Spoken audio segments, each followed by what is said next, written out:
തുടങ്ങിയിട്ടുള്ളൂ. സുന്ദര ഭക്തിമാർഗം മക്ത peak എന്നൊക്കെ കേട്ടിട്ടേ ഉള്ളൂ.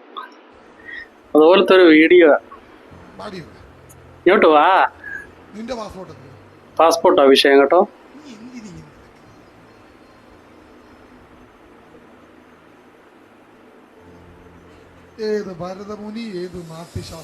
പുള്ളി എന്ത് പറയുന്നു? എന്ത് എല്ലാം കഴിക്കണം. മനുഷ്യനായിട്ടുള്ള കൊഞ്ച് ഏതാന്ന് ഇപ്പോഴാണ് മനസ്സിലായി. Body shaming, body shaming.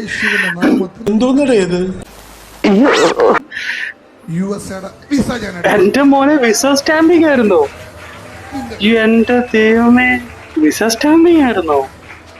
അവിടെ നിൽക്കുന്നവർക്കെല്ലാം കൊടുക്കാൻ തോന്നുന്നു. ഓ, പുള്ളി അടിച്ചു കൊടുത്തു.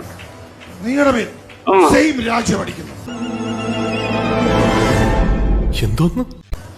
സത്യം പറഞ്ഞാ ഇത് അറിയായിരുന്നെങ്കിൽ ഞാൻ VFS, അതായത് ഞാനും വൈഫും മോനും വന്നത് VFS ഒക്കെ ചെയ്ത് ആപ്ലിക്കേഷനൊക്കെ മൂവ് ചെയ്ത് എക്സാം ഒക്കെ എഴുതിയ UK-ലോട്ട് പോയത്. ഇങ്ങനെ അറിയായിരുന്നെങ്കിൽ ഞാൻ സത്യം പറഞ്ഞാൽ പുള്ളിയെടുത്തോട്ട് വണ്ടിക്കൂലി മാത്രമേ ചെലവാകത്തുള്ളായിരുന്നു. അയാളെ പോയി സ്റ്റാമ്പ് ചെയ്ത് ഞാൻ തിരിച്ചു വന്നായിരുന്നു. പക്ഷെ നമ്മൾ അറിഞ്ഞില്ല കേട്ടോ. കാലം തെറ്റി കണ്ട വീഡിയോ ഇത്. അത് ഞാൻ അറിഞ്ഞില്ല. അടുത്ത നോക്കട്ടെ. ഞാൻ വർക്ക് ചെയ്യാനുണ്ടായിരുന്നു, ഷിപ്പിലായിരുന്നു. അത് പുള്ളി തന്നെ കേട്ടോ. അങ്ങോട്ടേക്ക് നോക്കൂ, അങ്ങോട്ടേക്ക് നോക്കാൻ ബുദ്ധിമുട്ടുള്ളവർ ഇങ്ങോട്ട് നോക്കി. ഷിപ്പിലായിരുന്നു ജോലി. അതിന്റെ അകത്തൊരു പണി ചെയ്തതാണല്ലോ.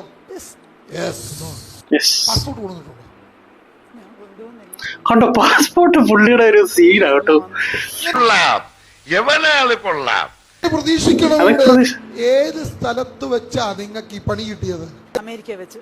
എവിടെ പോകാനാ നമ്മൾ ആഗ്രഹിക്കുന്നത്? UK-ലാ പോകാൻ ആഗ്രഹിക്കുന്നത്. പാസ്പോർട്ട് എടുക്കണത് ഇപ്പൊ അടിച്ചു കൊടുത്തത്. എന്തുവായിട്ടാ ജോലി ചെയ്ത്? സ്പായിലാണോ ജോലി ചെയ്ത്? പണി തന്നെ ബെസ്റ്റ് ഫ്രണ്ട്. ഏത് രാജ്യക്കാരിയാ? ഫിലിപ്പീനിയല്ലേ? ഒരു മൂക്ക് പതിഞ്ഞ ഫിലിപ്പീനിയാ കാണിക്കുന്നത്. വീണ്ടും ബോഡി ഷേമിങ്.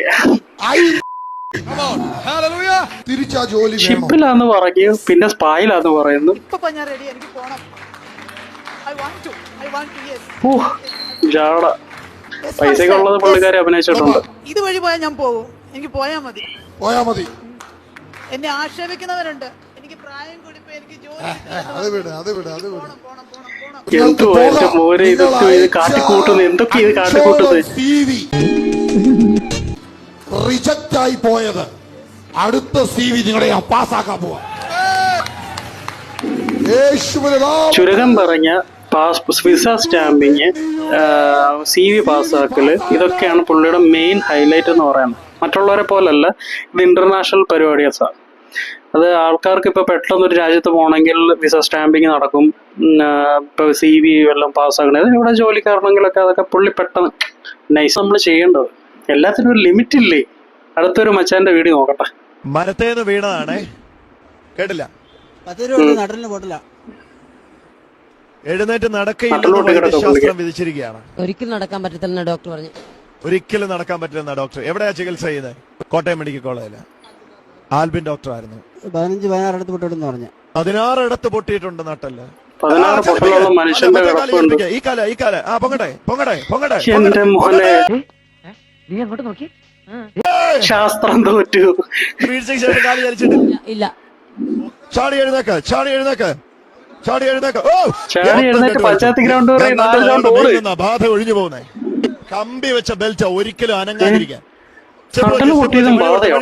ഒരാൾക്ക് ആക്സിഡന്റ് പറ്റുന്നത് ബാധ. തിരിച്ചു വാ.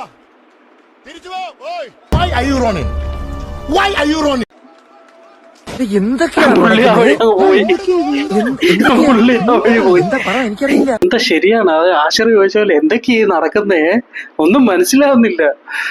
ദൈവം എന്നുള്ള കൺസെപ്റ്റ് ഇല്ലേ, അതിനെ ദുരുപയോഗം ചെയ്യുന്നവനാണ് ഏറ്റവും ഉറപ്പുള്ളത് ദൈവം ഇല്ലാന്ന്. അതൊക്കെ ചോദിക്കാൻ വേണ്ടി വരാനാണല്ലോ. ഇത് ദുരുപയോഗം ചെയ്യുന്നവർക്കല്ലേ ഏറ്റവും ഉറപ്പുള്ളത്. ഇതിന്റെ പേരില് അക്രമങ്ങൾ ചെയ്യുന്നവർക്ക് ചോദിക്കാൻ വരുമെന്ന് തോന്നുകയാണെങ്കിൽ നമ്മളത് ചെയ്യൂ. ദൈവം ഉറപ്പുണ്ടെങ്കിൽ ഇവർ ഈ തോന്നിയാസം കാണിക്കുമോ?